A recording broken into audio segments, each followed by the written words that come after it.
આ ભાઈ તમને કે મને આમનું પેલું સરઘસ વરઘોડો જુલુસ એવું જોવા મળશે ખરું? સેકન્ડ થિંગ, મારે એટલું જ સમજવું છે, આ પોલીસવાળાના પુત્રો, આ પોલીસવાળા ખરેખર સમજ્યા છે શું એમની જાતને?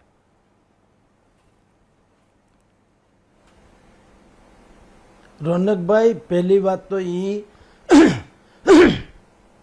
કે હરામની કમાણી છે એટલે કોઈ દી સંસ્કાર આવે નહીં.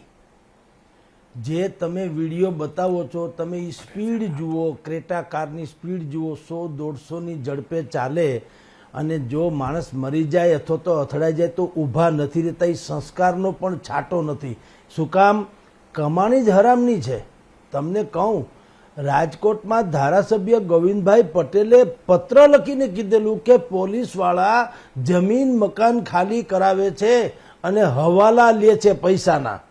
મોરબીમાં એક લેડી કોન્સ્ટેબલ હતી, તો બુટલેગરની ગર્લફ્રેન્ડ હતી. બોલો, એ દારૂના ધંધામાં ઇન્વોલ્વ હતી. રાજકોટની પોલીસ અહીંથી ચોટીલા સુરેન્દ્રનગરથી દારૂ ઉતરે તો ને એસ્કોર્ટ ગાડી આપતા હતા. દારૂની ગાડી આ પાછળ આવે, આગળ પોલીસની ગાડી. બોલો. અને અહીંયા વ્યાજનો એટલો બધો મુદ્દો છે રાજકોટમાં કે તમારા લાખો કરોડો રૂપિયા સલવાઈ ગયા હોય તો બીજી કોઈ અદાલત નથી. જેમ આપણે બધા છાપરે ચડેલા ચોરની જેમ ગોંડલમાં જયરાસિંહ કે કુતિયાણામાં ભાઈ કાંધલ જાડેજાની કે વાતો કરીએ છીએ, પણ પોલીસ પણ એ જ કરે છે. રાજકોટમાં હવાલાથી મકાન ખાલી કરાવવા, જમીન પ્લોટ ખાલી કરાવવા, પૈસા કઢાવી દેવા, એના કમિશનના રેટ છે. હવે આટલી બધી વાસ્તવિકતાથી કોઈ અજાણ નથી. ખાલી પત્રકારો જાણે છે એવું નહીં, પોલીસવાળા તો એથી વધુ જાણે છે, બલકે બધાની મિલી ભગત છે. એટલે આપે જે આશા સેવી છે કે આવો કોઈ વરઘોડો નીકળશે ખરો? કદાપી નહીં. પણ આપની જાણ ખાતર માર્ચ મહિનામાં રાજ્યના પોલીસ વડા વિકાસ સહાયે એવું બધાને ટાર્ગેટ આપ્યો હતો. આપણે ત્યાં છે ને દરેક કાયદામાં પાછા ટાર્ગેટવાળી વાતો બહુ હોય, એ કાયમી નથી હોતું.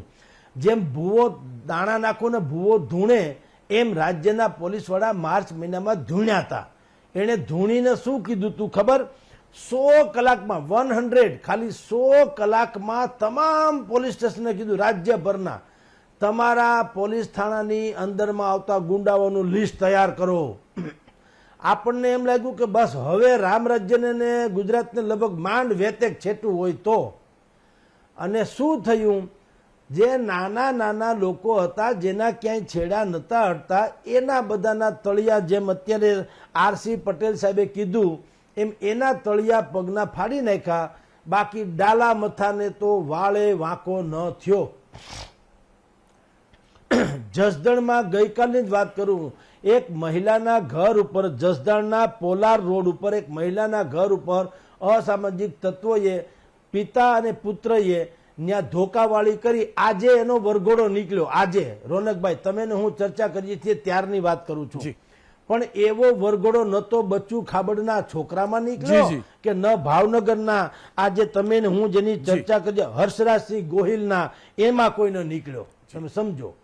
એટલે આપણે વધારે પડતી આશા રાખીશું, પણ એ આશા ક્યારેય ફલીફૂત નહીં થાય, કારણ કે એના માટે નૈતિકતા જોઈએ, જેનો સંપૂર્ણપણે દુષ્કાળ છે. જી જગદીશભાઈ, આશા એટલે રાખું કે આપણને આપણી શક્તિ ઉપર અને સત્ય બંને ઉપર ભરોસો હોય.